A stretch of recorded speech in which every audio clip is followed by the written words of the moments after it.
All right, and welcome to Fastbreak Breakfast NBA podcast. My name is Keith Parrish, and I'm here once again with my buddy through the miracle of computer phone. I'm here with Dave DeFore. Dave, how's it going? Really good. Yeah? Yeah. I mean, for being your a little health under is the subpar. weather. Yeah, you got to tell the listener. Yeah. So I went to Vegas last weekend for WrestleMania weekend. My best friend was in town. He works with WWE, and got to see a lot of my old buddies and had a really good weekend. But I woke up Sunday morning, and this is not like usual Vegas because I don't, Keith, you know how I am. I basically sit in one spot and hang out. Yeah. And I was like, oh man, I just don't feel great. And so I picked up, I don't know, a cold in Vegas, but it was worth it. WrestleMania flu. It's normal. But it was worth it. I got to see a lot of my old buddies. I mean, if you hang out with that much strange, you're gonna catch something, Dave. Yeah, I don't have the old wrestler immune system that I used to because you used to get into some grind. Well, also there's all kinds of wrestling diseases that I've never even heard of, and then it's like, oh yeah, you get stuff from the mats. The mats, yeah. We used to, we had a spray bottle of bleach that we would always get to work with. But it was a good time. So even though I haven't really felt good all week, it was actually like, it's not that bad, and it slowed me down a little bit this week, which I probably needed. And then the playoffs have been good. So I don't know, man. Good. How about you? I'm glad you're recovering. I mean, your WrestleMania illness, I feel like that's akin to my middle school illness because I work at a middle school part-time, and I'm always here, and I've got all these different tricks where it's just like, I was never a germaphobe, but I'm sort of becoming like Howard Hughes, where it's like I see someone touching the piano I use. I'm like, whoa. That's not. Wipe that down. I'm like Lysol wiping the things. I have things where I open the doors. I don't press the middle where all the kids are. Oh, yeah. I open every door like at the very top. And I'm significantly taller than you, Dave. I don't know if this is even available for you. I know. But I'm like pushing the very tops of the doors to open them. Arms. Yeah, you got a long arm. Long arms. You got that wingspan. I think we probably got the same reach. Yeah, so I try to avoid illness as best I can. Like I'm teaching piano lessons, and I'm like, "Hey, you have a pencil?" And they're like, "Can I borrow yours?" I'm like, "No." I'm like, "You touch your own pencil." So, anyways, that's where I'm at. No, I'm feeling good, Dave. As good as one can feel when this stuffed with half off Easter candy. Oh, God. I mean, this is NBA playoffs Candy is one thing. The post Easter jelly bean. That's amazing. I mean, here's what the listeners want. They want us to talk about basketball. They want us to maybe bring up some off the beaten path stories. They hopefully are not going to get our same retreads about, winning and not tanking and all these things. But I know they want some Hunter S. Thompson-esque Fear and Loathing in Las Vegas of Keith pursuing sugar. And I got to say, Dave, I'm here to deliver the goods. I love it. As most listeners know, I'm a fiend for sweet tart jelly beans, and they only come around during the seasonal Easter season. They're not stocked year-round, much to my chagrin. Well, here's the story, Dave. All of a sudden, the sweet tart jelly beans dried up around Nashville, and this is not the same as when they stopped making the sour ducks and gummies. This is in 2022. Coming out of COVID, they decided they can't make this gummy candy anymore. Also, unrelated thing, or possibly related, Russell Stover, famous American candy maker, stopped producing their jelly beans. They don't make Russell Stover jelly beans anymore. I don't know what's going on. I didn't know they made Russell Stover. There you go. Jelly beans in the first place. So Russell Stover had these jelly beans. Maybe there's like a pectin shortage. I don't know. They just can't make them. I'm actually hoping now that the Food and Drug Administration is going to be just completely dismantled, we get a bunch of my gummy candy back. Maybe whatever things. Oh, man. I was like, oh, wow, ephedra's coming back for sure. That's right. Because it never went away everywhere else. Yeah. You know what else, Keith? It means good cold medicine. You're actually going to be able to get a real decongestant. We're going to make America healthy with some real cold medicine. I don't bring it back from Europe, but man, So, anyways, I Dave, hope not. sweet tart jelly beans, eye on the prize here. This is a thing during the Easter season I stock up on. Whenever I go to the grocery store, I'm like, let's get some extra because these are going away. Well, Yeah. all of a sudden, it just dried up. They weren't at my grocery store. They weren't at my Kroger anymore. And I'm like, this is weird. They always Wait, did they have them this year? Yeah, they had them this year. Okay, okay. And here's the thing. I was buying them. My wife was buying them for me. I'm sitting here sharing them with the kids. If I would have known the supply would dry up, I would have been saving these things. I thought, how many weeks? Wait, how long? Like when what's the Easter candy window? It comes out in like March. I would say it starts close to after Valentine's Day. I was gonna say right after Valentine's. Yeah. So like, again, I thought we were still going to be flush with jelly beans for weeks and weeks. Right. I didn't think I had to start rationing and setting some aside. And it's a totally different color scheme too, right? So it's not like they can just rewrap the old stuff. No, I mean, they don't make any other candy just like this. It's just a different jelly bean. But anyways, so Kroger stops carrying them. I have to run to a Walmart to buy a kid's birthday present a couple weeks ago. I'm like, we're out of these things. I got to find a different store. Going to Walmart, they didn't even stock them this year. So I'm like, these jelly beans are gone, and I'm sad. So right before we're talking, what's the Saturday after Holy Saturday? The one after Good Friday? Yeah, the day before Easter. I'm like, I'm looking online now. Now I'm shopping online like a fiend. I want these things delivered. And I see Target is carrying them. Now Target hasn't had them on the shelves in weeks. But Target's like, hey, we'll sell you some of these packs of these. They had a maximum order of 10, Dave. So here's what I do. I ordered 10 packs of these jelly beans from Target. They were another funny part. They were $3.49 to get delivery on candy / any food item. You have to order at least $35. So I had to pack on a pack of Sour Patch Kids to bump that from $34.90 over to the part where they would deliver it to me. So anyways, I order the jelly beans from Target, but also my experience with Target, they don't actually deliver the things you buy from them. They'll sell you anything, and then they'll be like, "Hey, turns out we don't have this thing. Here's your money back." Like they're not necessarily stealing from you. But my experience with Target is something like a 20% delivery rate. If I see a good deal, I'm going to buy it. It might come. Usually doesn't. Anyways, those jelly beans still haven't come, Dave. But the Sour Patch Kids that I used to get the shipping, they came. But anyways, I'm like, these things aren't coming. So now we're talking Sunday, which is Easter. And I'm like, this is the end of the candy season. I started ruined your Easter. No, it really did. It wasn't the Grizzlies losing by 51 that ruined my Easter. It was the lack of the sweet tart jelly beans in my life.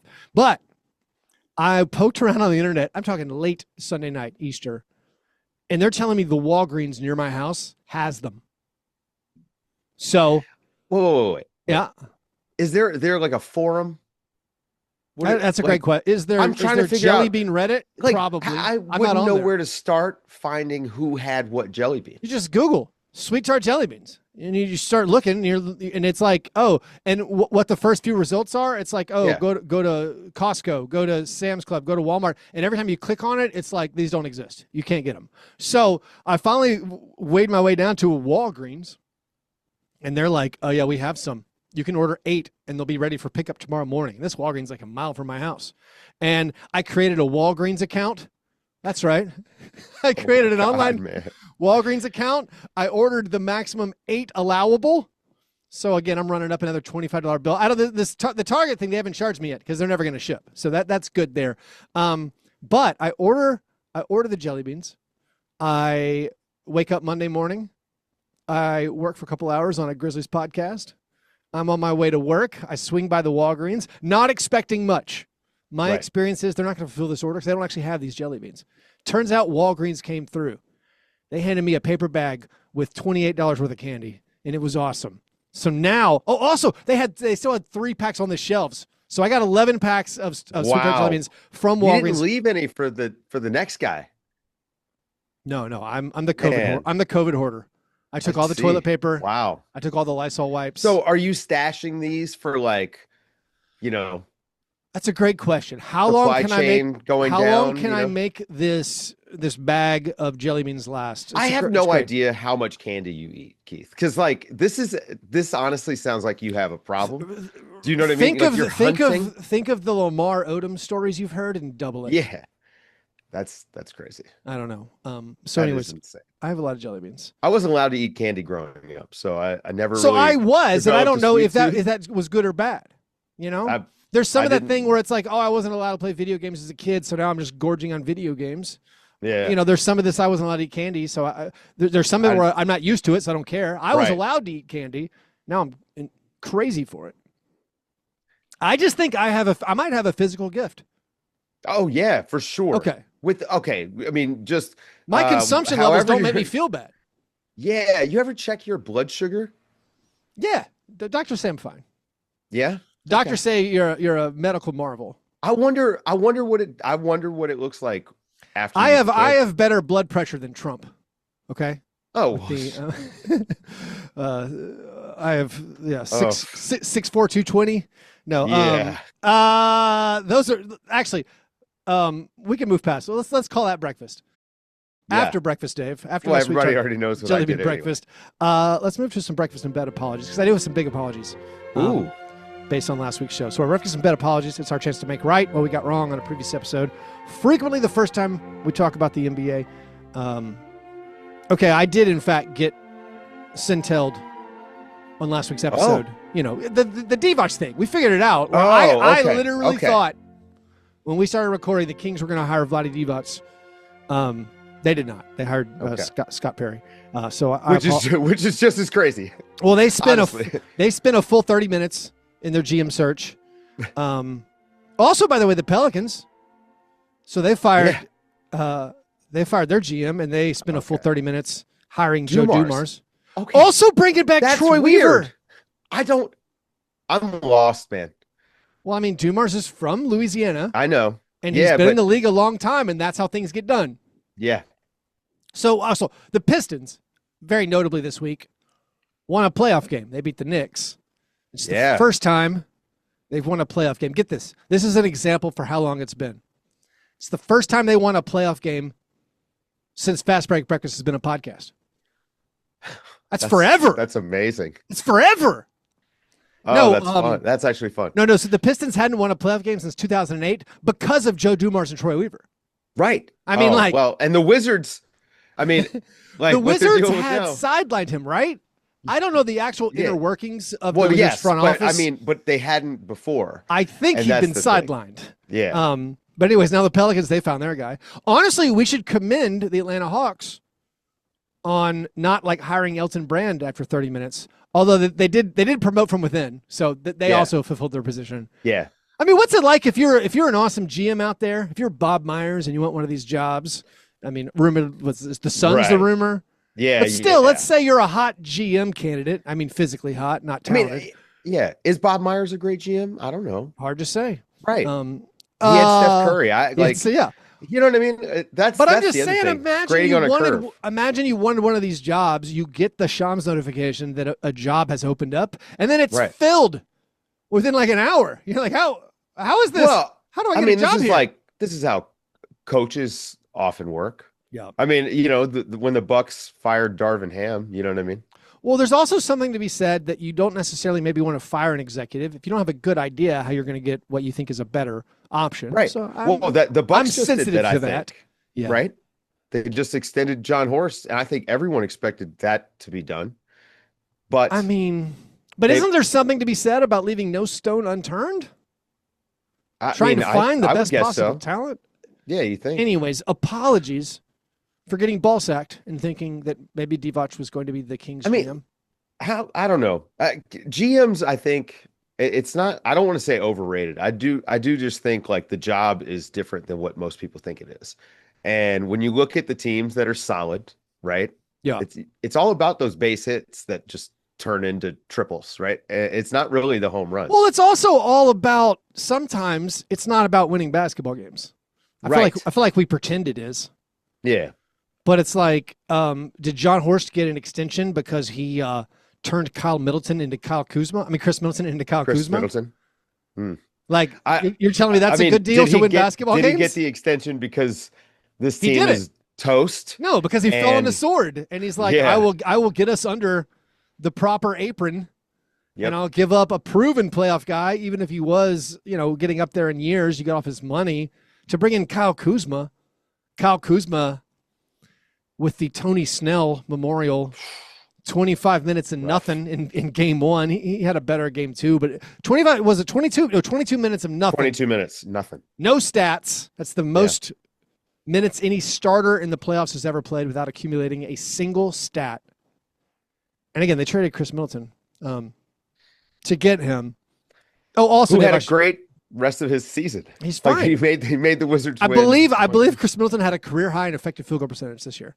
Also, apologies. Last week we ran out of time / I forgot to do the awards segment of the program. Oh, just deeply upsetting. So actually, let's go ahead and do that now. This is not this week's International Stackhouse of Pancakes Award given to the worst performance in a box score. This is last week's for the end of the regular season and the play-in.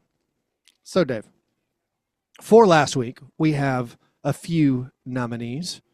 We have a few honorable mentions. Spencer Dinwiddie, 1 for 10. Jeff Doughton and Tajon Salon, 1 for 11. Gigi Jackson, 2 for 12. Alex Sarr, 3 for 15. Drew Timme, in his 8th NBA game, was 5 for 21. And Keontae George was 6 for 23. Our 3 nominees for the week before last. Delano Banton, in a loss to the Warriors, 1 for 12, 3 points, 6 assists, 4 rebounds, 1 block, 7 turnovers. That's a 1 for 12, 7 turnover game from That's Delano like one Banton. of the worst games I've ever heard That's one of the worst stat lines you'll ever hear. Baylor Shireman. It's worse than Kuzma going over, you know? Shireman in a win. So against the Hornets was 2 for 14, 7.7 boards, 2 assists, 3 steals, 1 turnover, 1 personal foul. And then in the play-in, Dave, Kobe White was 5 for 20. Yeah. 17 points, 5 assists, 2 rebounds, also 7 turnovers, and 3 personal fouls. So basically, this is Delano Banton, 1 for 12, 3 points, 6 assists, 7 turnovers, or Kobe White, 5 for 20, 17 points, 5 assists, 7 turnovers. Obviously, the Bulls had a little bit more to play for. Right. But let's just look at the numbers, Dave, and I think give it to Delano Banton. Yeah, it's one of the worst. That's amazing. That's amazing. That's amazing. Number one, you're Delano Banton doing that. I mean, that's... Well, I think he understood the assignment, possibly. Yeah. I can't remember what the Trailblazers... There was, of course, some jockeying for losing position in the final days of the season. Anyways, Dave, let's take a quick break, and then we'll come back with what I'm calling the biggest story of the first week of the NBA playoffs. All right, Dave. I'm very excited about this. We have a lot of great playoff series going around, but the lead story for me has to be the NBA Clutch Player of the Year award going to Jalen Brunson. And Dave, it's not, this is amazing. I want to be clear here, it's not that Jalen Brunson won the award. That's fine. Okay. This is like 6th man of the year. They just gave it to the guy with the best total stats. Right. Of course, the Clutch Player of the Year award, we've been over this so many times. It's arbitrary. It's weird. You should just call it the small sample size award. It's like, let's just take a really small sample size. That's an arbitrary cutoff where it's like, oh, we've defined clutch as the last 5 minutes of the game if the score's within 5. And now let's just give an award to whoever randomly played the most minutes that fit that criteria. It's idiotic. But here's the big story for me. Jalen Brunson received 74 out of 100 first place votes. That is easily the fishiest thing I've ever seen covering the NBA. This is an award where if you actually dive into the clutch stats, you could have come up with 20 or 30 names. Who sent out the signal?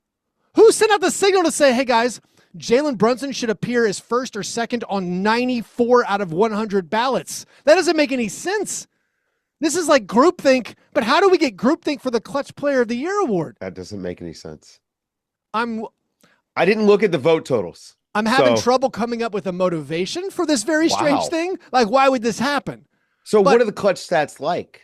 If you dive into the clutch stats, the one stat that screams Jalen Brunson is he averaged the most points per clutch game, which again is idiotic. Right. Because like you could have one game where only 30 seconds count as clutch time, or like these minutes are so small. Also, like, his usage is insane. His usage is off the charts. No one else shoots. Jalen Brunson's 3-point percentage in the arbitrarily defined clutch time, 29%. Beautiful. That's our clutch player of the year right there. I think he's a fine nominee, but I don't understand. I literally don't understand how he could be first or second on 94 out of 100 ballots. This is like Tammany Hall. This is like ballot stuff. This doesn't make any sense. I mean, it's kind of perfect. I was like Googling, being like, does he have a bunch of game winners this year? No. I was like, did I forget stuff? Did someone write an article? Do you remember how that's Seth what I'm saying? swung the Defensive Player of the Year award? Yeah. Because I mean, that is the problem with all NBA awards. It's all groupthink now. You have. Well, you don't want to be the guy who votes. You don't want to be the Andre weird guy. Drummond, You have 10 bomb temps doing the whole like straw poll all season long. You have to check notes. I mean, frankly, I've been over this a lot too. Like all award balloting should be secret. Because I agree. You shouldn't be, frankly, you shouldn't be allowed to talk about it. But I agree. I understand if some ballots are weird. The NBA can see the ballots. If they get weird stuff, they can do something about it. Yeah. The fear people have of being called out for being like, whoa, man, you had Giannis as MVP? That's crazy. Do you not watch basketball? Right. Like that's idiotic. But anyways, right. There's 7, the NBA calls them 7 major awards. 2 of them are objectively stupid. The clutch player and the hustle player. They're dumb. Yeah. All right. Dumb. They're also, I'd say, meaningless. But like hustle, what the? I am lost. I am lost how he could get, what was it, 70 of 100 first place votes. So here's some other guys. If you actually look at the stats. That's insane. If you look at the stats, to me, it screams Darius Garland. Yes. So this is what S and I were saying. Oh, did he? Okay. Yeah, we literally, number one, we've been talking about all year long. Darius Garland just does this fourth quarter thing. The Cavs, and it's why they win all these games. I was gonna say the Cavs in clutch games were 25-9. Darius Garland had a better field goal percentage, 3-point percentage, and free throw percentage than Jalen Brunson. Like Jalen Brunson, the Knicks were 17-11 in clutch games, which is fine, but it's basically on par with their normal record. And having a better or even on par winning percentage in clutch games is good, frankly, because these are close games and you did a good job. Yeah. But like Jalen Brunson was 65th in clutch plus minus, which is slightly better than Luke Kennard. And it's slightly worse. Here's one. Precious Achiuwa. The Raptors were, get this, 10-1 in clutch games. Wow. When Precious played. That's amazing. They had to get him out of there. Derek White was 14 for 25 on clutch three-pointers this year. Derek White is a better nominee, in my opinion. Just looking at the stats, the Celtics were 21-8 in clutch games. He was top 10 in total clutch plus minus. Jokic. Some would say Jokic finished second. You'd call him maybe a snub. Jokic was 4th in points, 3rd in clutch rebounds, 2nd in clutch assists, meaning he led the NBA in clutch fantasy points, which is the most important category, Dave. If you want to detract something from Jokic, 73% on clutch free throws. That's bad. I think that might have cost him. That is bad. That might have cost him. Michael Porter Jr. I don't think so, Keith. Shot says 60% in clutch situations. Here's one, Dave. Dyson Daniels. The Hawks were 20-19 in clutch games, which is better than their normal winning percentage. Yeah. Dyson Daniels shot 50% on field goals and three-pointers. It sounds like he might have a clutch gene. Or this is also the small sample size award. Here's the funniest. This is the funniest. Also, Jamal Murray. I looked this up. Jamal Murray on shots to tie or take the lead in the final 10 seconds of games this year. Yeah. 5 for 5. Wow. That's amazing. That is amazing. Jamal Murray also over 50% on his clutch shooting. Yeah. Like I even narrowed this down to like maybe it should see now that's a good parameter, Keith. Like what if you could make it more objective like that, or and even add into that how many game winners? Do you remember the year Russell Westbrook did the triple double? He had like I think he hit 3 so many. like game winners, right? Like buzzer beater game winners. Jalen Brunson was 2 for 4 on shots to either tie or take the lead in the final 10 seconds of the game, which is good. Again, I would like to reiterate, Jalen Brunson is a fine winner. Sure. What I'm confused about is 94% of the ballots having him top 2. Like, did no one look this up? Like, this doesn't, there's no chance everyone comes to that same conclusion watching this NBA season. I mean, it Also, also could be the high-profile games too, because the Knicks were, in a lot of yeah. high-profile close games. I don't know. Also, here's the whammy. Anthony Edwards finished third. Anthony Edwards on shots to tie or take the lead in the final 10 seconds this season, 0 for 7. The third most clutch player in the NBA this year was shot 39% in clutch situations, 26% on threes, and was 0 for 7 on shots to either tie or take the lead in the final 10 seconds. Who came up with this order? Did Anthony Edwards do something that I just missed this? Did he make a Josh Giddey half-court shot this year? I don't think so. You know who had game winners this year? Harrison Barnes. Harrison Barnes had Harrison Barnes. I want to say he might have had 2 of these shots. I'm lost. Anyways, that once is again, the most important. I'm well, that's the lead story on Fastbreak Breakfast this week. Yeah, that is incredibly suspicious. Yeah, I agree. Brunson to walk away with 94% of the vote. Or he's top 2 on 94% of the ballots. I mean, shout out to the 2 brave voters who didn't even put him top 3. Only 2 people didn't have Brunson top 3. Anyways, do you want to talk about the playoffs? We can just call it a day. I feel like we did it. What's the best series, Dave? Is it Clippers Nuggets? Oh, Clippers Nuggets. Okay. I'm going tonight. What? Yeah. Wait. I'm going to go. Dave DeFore is going to a basketball game? I am. Yeah, this would be my first. Are you going on a date or are you covering the game? No, I'm covering the game. Yeah. That's awesome. Yeah. I mean, it's hard because obviously we record every night, but right. Zena's going to pilot the ship and I'm going to go and hopefully sit in the wall. Are you you have to wear a Clipper shirt. Like. Do you have a Clipper shirt? I mean, I'll just, they'll give me one. Okay. Yeah.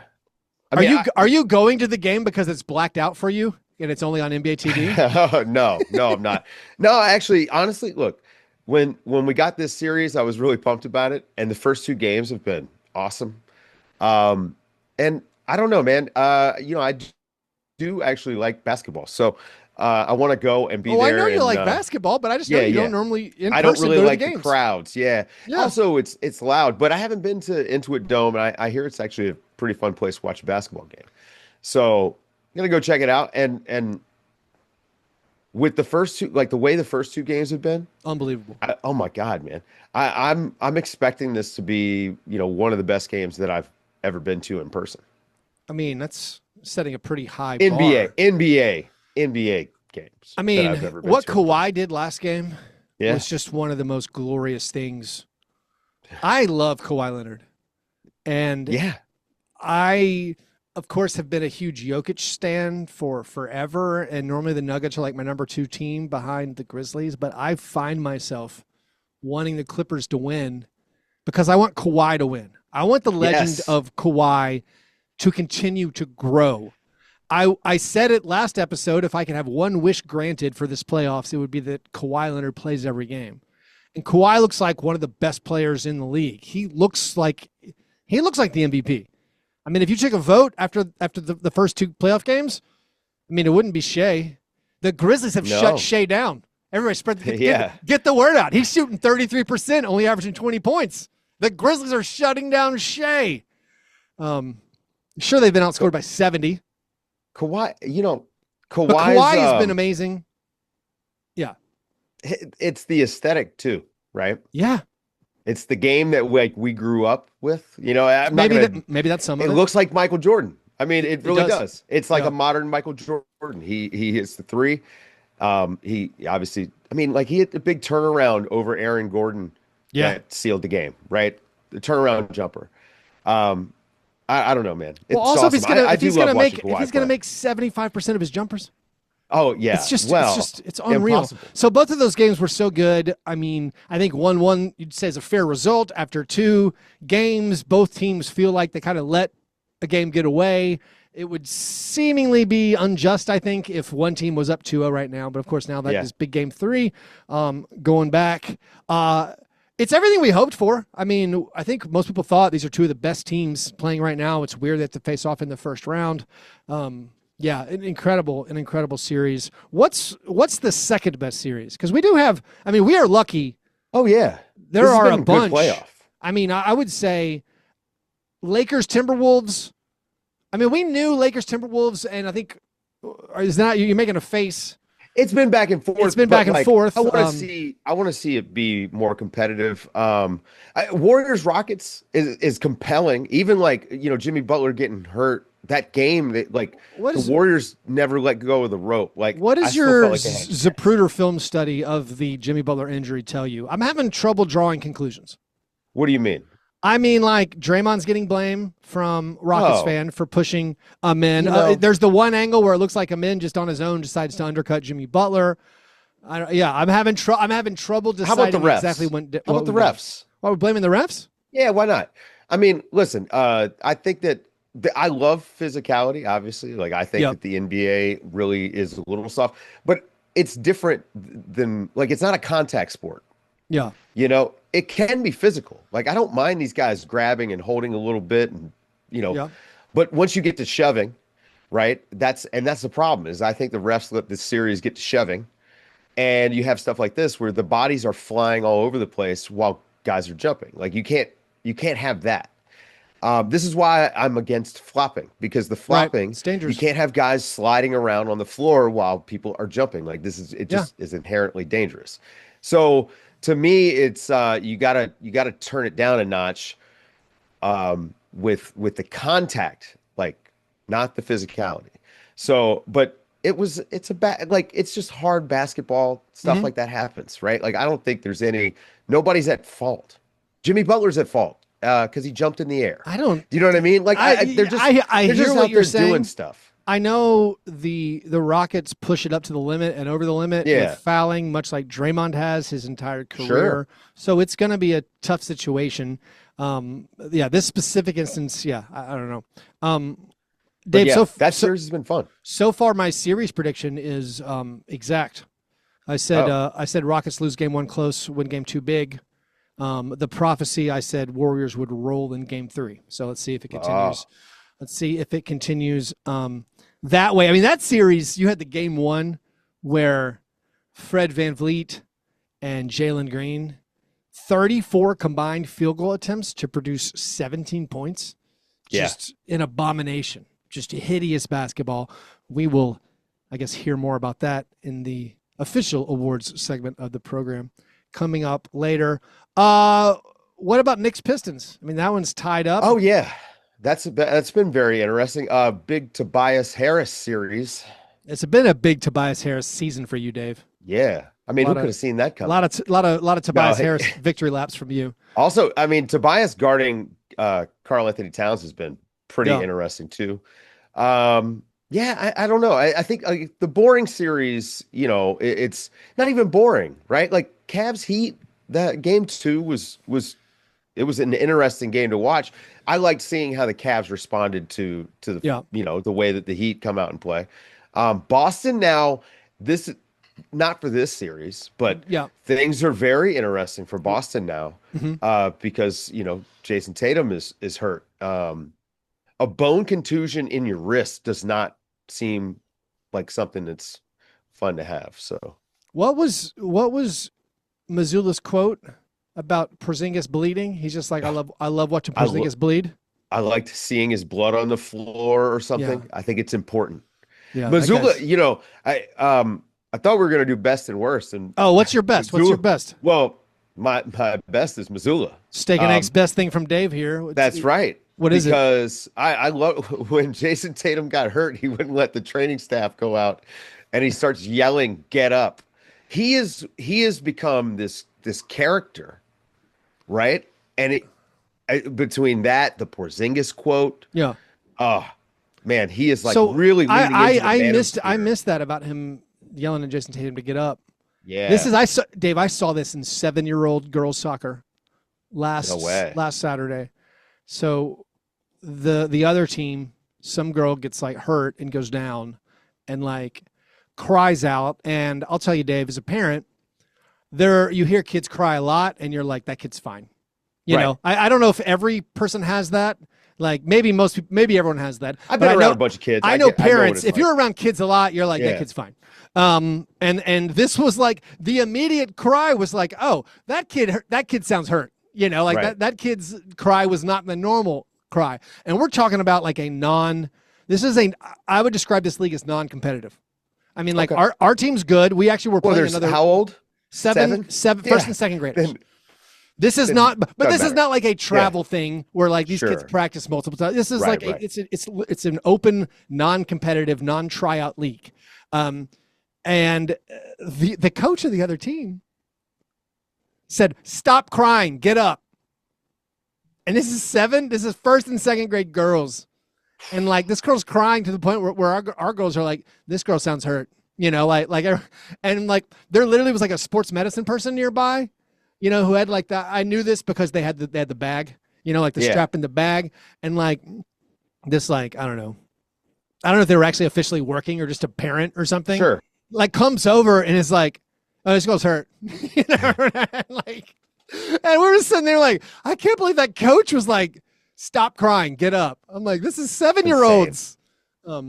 Anyways, she's just a Missoula. Again, there is a shortage of good coaches for youth sports. That is. So I'm glad you're doing it, Keith. That's so true. Oh man, Like, it's hey Dave, very not hard to not be a our dick. fields got rained out Especially with tonight. We're kids. practicing on a pavement. We're practicing on a basketball court tonight. Can't wait. Hey, that's fun. It will be fun. Yeah, get them to kick threes. See if they can make it. Yeah, Right. it's gonna be wild because they're not they're 7-year-old girls. Yeah. The Pistons Knicks. I wasn't sure the Pistons would be able to handle the crucible of the playoffs so far. But I mean, yes, they sort of collapsed in both games. Sure. But they were ahead in the first game, and then in game 2, they sort of bad boy pistoned them. Right. Even though there was no Isaiah Stewart, this was a gross game. Yeah. A low-scoring game, tons of free throws. I think non-existent. I think 3 Pistons players had double-doubles, including Tobias Harris grabbing the rebounds. Tibbs is complaining about Cade Cunningham getting calls and not Jalen Brunson. Jalen Brunson is humiliating himself, just playing disgusting basketball. Oh, man. Have some shame. These games are televised. My brother lives in Detroit.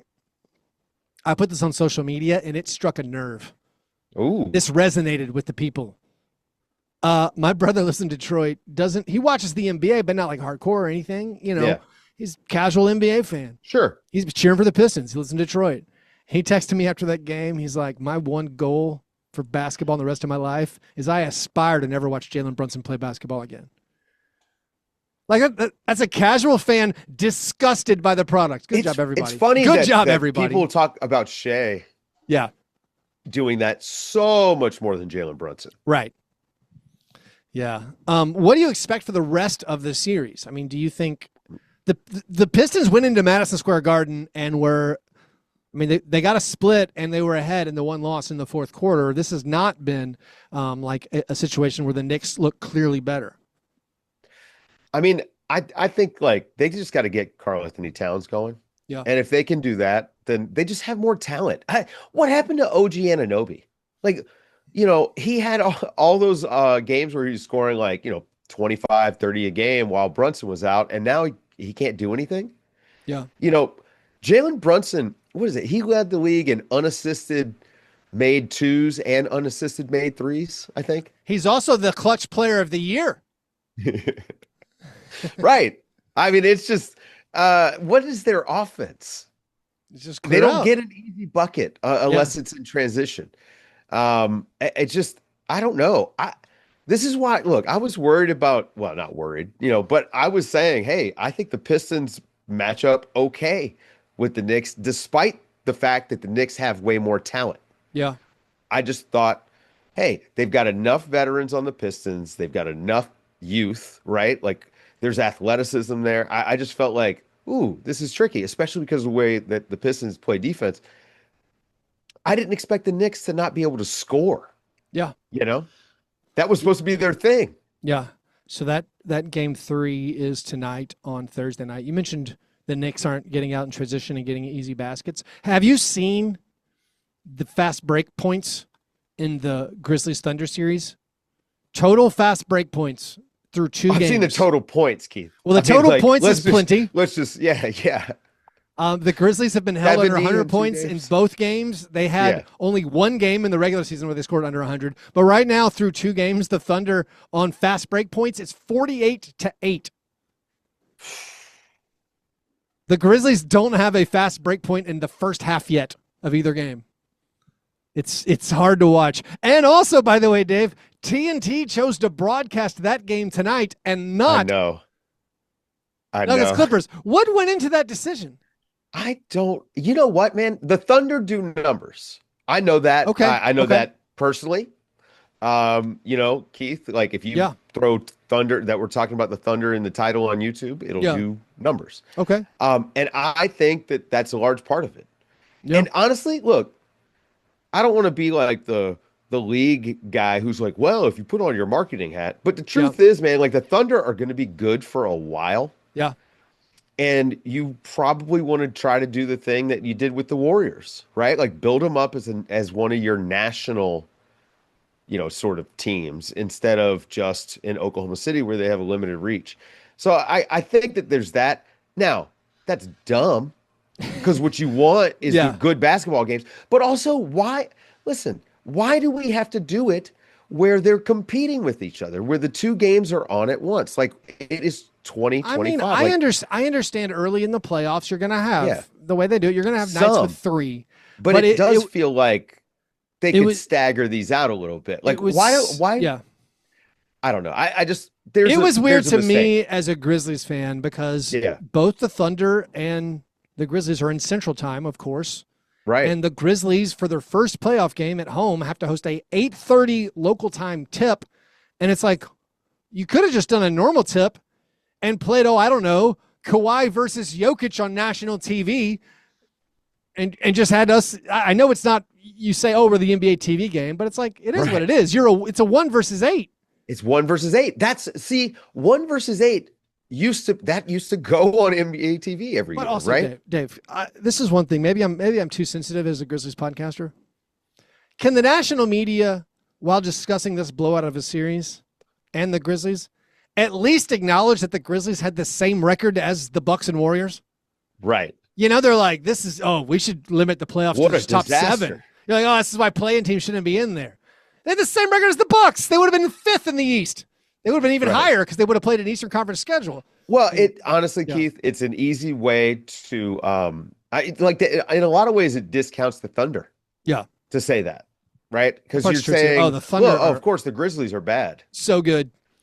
They're not even so actually.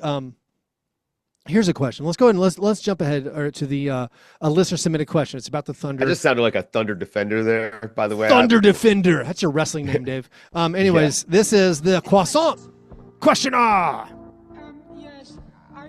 Magnus, the question master, wants to know: who is the more valuable Wiggins, Andrew or Aaron? Man. I gotta check the clutch numbers before I answer. I need those clutch numbers. I don't know. That's tough. I'm gonna say Andrew Wiggins. It's gotta be. It's a funny question. Wiggins. It is a funny question, though. Who's the more valuable, Mitchell, Donovan, or Davion? Right. I say that they both wear 45, right? I say that in full respect of Davion's incredible game 2. Yeah. What does Sabonis think? That's a funny question. When Sabonis tells the press that he needs a point guard, what does he feel like when he sees the photos of him standing beside Tyrese Halliburton, De'Aaron Fox, and Davion Mitchell? Yeah. Sabonis. Also, a funny guy. Also, Davion Mitchell is that category of let's enter like the Ty Jerome category or the Chris Dunn category. The I thought you weren't good. Like really? award. I'm saying like a year ago. 2 years ago. Gotcha. I'm saying the Grizzlies waived Chris Dunn when they got him in a trade 2 years ago. I'm saying Ty Jerome was like a 2-way / sign for minimum. Anyone could have had him. I'm saying Davion Mitchell was a giveaway this year. Yeah. Dennis Schroeder was a giveaway this year. And he always does this though. But yeah, game winner. But I'm saying like Davion Mitchell all of a sudden has become like, wait a minute, you're good. I assumed you weren't good. Like I never Well, thought no, you were good so until now. he was good in Sacramento as a rookie. Yeah. I mean, the defense is incredible. I got to say, going back to the Aaron versus Andrew Yeah, Wiggins. I do love that question. That's so funny. So here's what's positive in Aaron Wiggins' favor. He's barely played. Let's see, but they've just annihilated the Grizzlies in his minutes. Yeah. So he's he's 4 for 8 on threes in the playoffs. He scored 29 points in 29 minutes. That's not right. 29 points in 33 minutes. So he's and meanwhile Andrew Wiggins shooting 33% is a minus 31 on the playoffs. All right. We don't have to. I'm just messing around. Fun question. Thank you for the question, Magnus. Another question. That is Dave. a great question. Here's a basketball. Get this. This is an actual basketball question. Oh. I'll let you answer. From Mike. Mike wants to know, when guarding James Harden, why is Jamal Murray shading towards his right hand and allowing him to drive left? He does it every time, so it's on purpose for some strategic reason, right? Yes, because left-handed shooters shoot better going to their right off the dribble. And also that's the way he wants to go to get to his step back. Right? That step back is the devastating move that he's got, right? He gets so many 3-point fouls on that, but that's why. He also, you're more likely to force the ball out of his hand going left because he's a stronger left-handed passer. There you go. Like driving left. I mean, we all remember, I'm guessing. Yeah. James Harden in the playoffs being guarded from behind. Yeah. They were just forcing him towards the lane. They're like pushing him into the paint. Like, listen, no man, threes. Your step back threes are killing us. That he wouldn't take the mid-range. Yeah. Yeah. Right? So I just, and that's an ineffective strategy now just because the game has changed so much in the last 5 or 6 years. But yeah. But Harden, I mean, he is hard to guard. Again, it's like the Luka Doncic problem. Go into his left, you worry about him getting into that step back, and then go into the right. He's a better passer because it's his dominant hand. So here's a question from me. Who had the biggest difference in their 2 games so far? Ty Jerome or Jalen Green? Ty Jerome with a massive game 1. Yeah. Took over game 1. Did a bunch of nothing in game 2. Jalen Green. Jalen Green actively harmful to the cause in game 1. Amazing. And then did everything in game 2. Amazing everything. In game 2. Yeah, okay. Jalen Green. That's pretty good. What are your are there any series where you have changed what you think about it so far after 2 games where you're like, you know what? I thought so and so was going to win easy, or that this team was going to win. Now I've changed my mind. I mean, maybe the Lakers Wolves series. In that, I'm just confused. I mean, but the Wolves have been confusing all year, right? Yeah. They'll have a good game and then they'll throw out a dud. The LeBron thing is interesting. I want to see what does LeBron. So I keep thinking about him re-aggravating that groin injury. Okay. And game 1, I've never watched a game with LeBron in it where I didn't feel like he was in it. You know what I mean? Yeah. And then game 2, he looked great. And I wonder, are we on a roller coaster at this point? You know what I mean? Is he not going to be able to bring it every single game?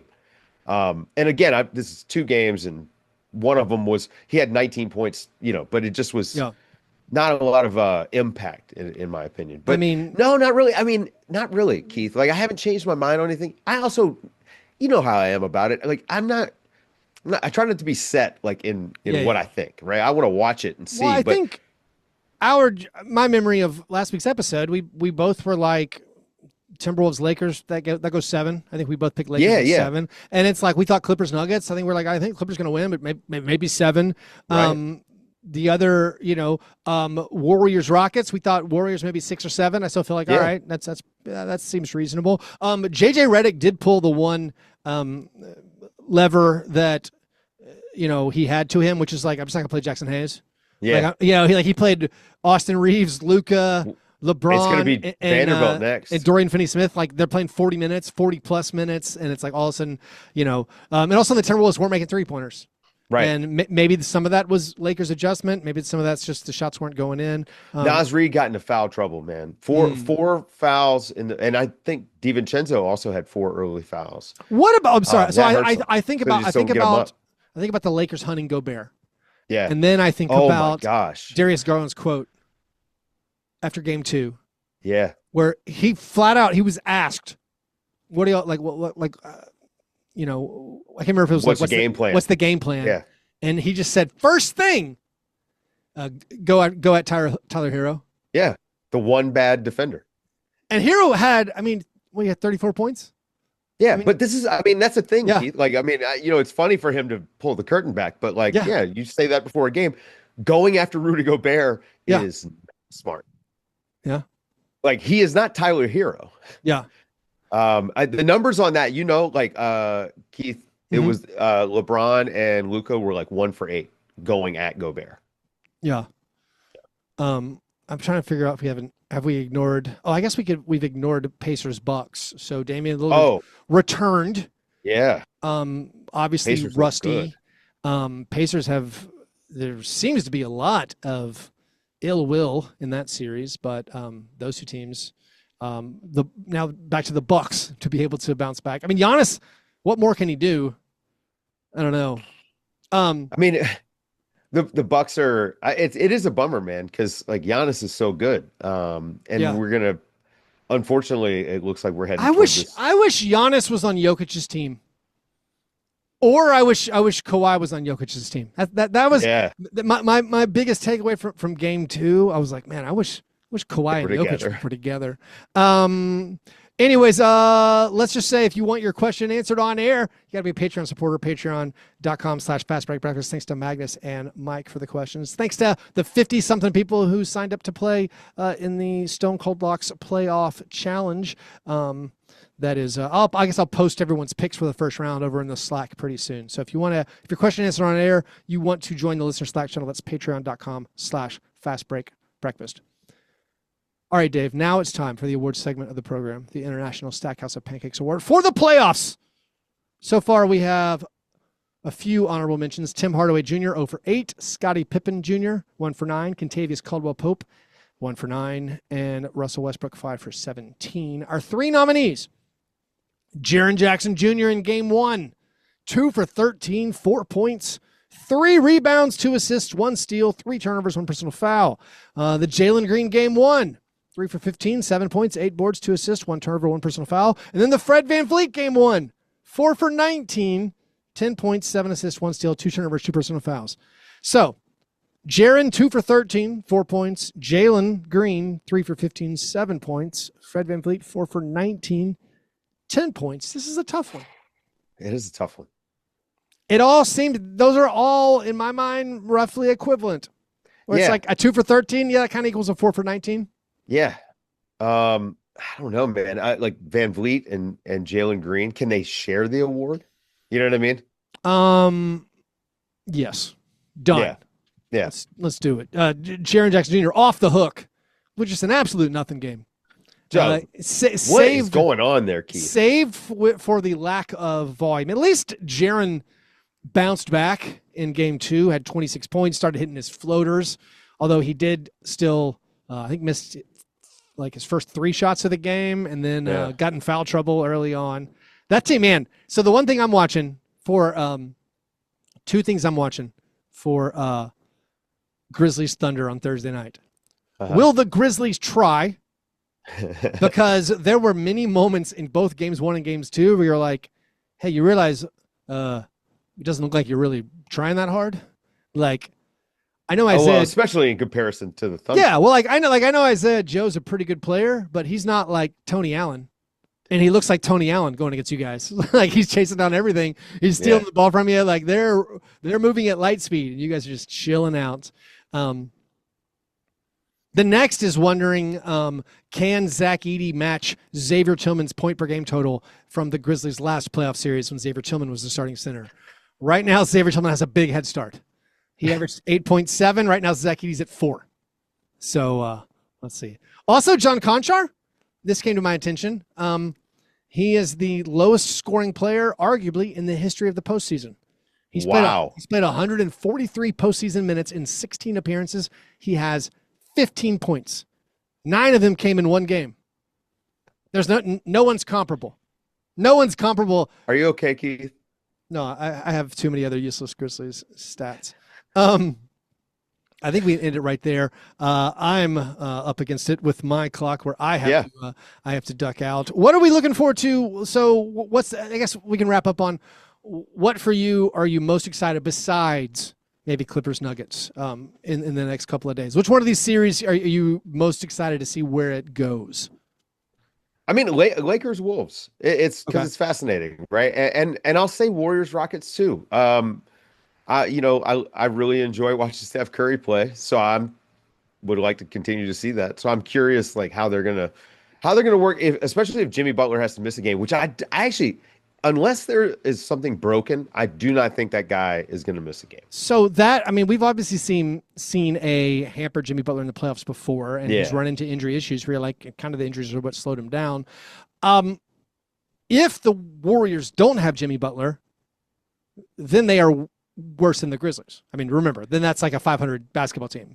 Yeah, and that's going to be a problem. It's going to be dark. So hopefully Jimmy can get it back together. Also, like you said, the series that Rockets Warriors is my most entertaining thing. I mean, obviously there's the Dylan Brooks, Draymond Green aspect. There is Steph, like in game one, just doing Steph things. Where you're like, you can't stop that. What do you do there? There's the Rockets playing the huge lineup. I think they would have won game one if they could have played Steven Adams 40 minutes. If Steven Adams was physically able to play 40 minutes, it felt like they were going to win because like the Warriors couldn't keep him off the glass or anything. Right. I love the Rockets playing huge, like Jabari Smith at the 3. Amazing. Shingun and Adams. So yeah, and Jalen Green, by the way, is so freaking fun to watch, man. Yeah. That guy, I mean, when he gets hot like that, and they haven't lost a game. They're undefeated when he scores 30. Oh, wow. That's a good stat. I think that series I'm most excited with. And also, I guess the Pistons to see how they do. Like, can they go up 2-1? And then what happens? And then what kind of pressure ratchets up in that series? But anyways, that's all we have time for today. Thanks, everybody, for listening. Again, if you want to support the show, patreon.com/Fastbreak Breakfast. Thanks, everybody, for listening. And remember, breakfast is the most important thing.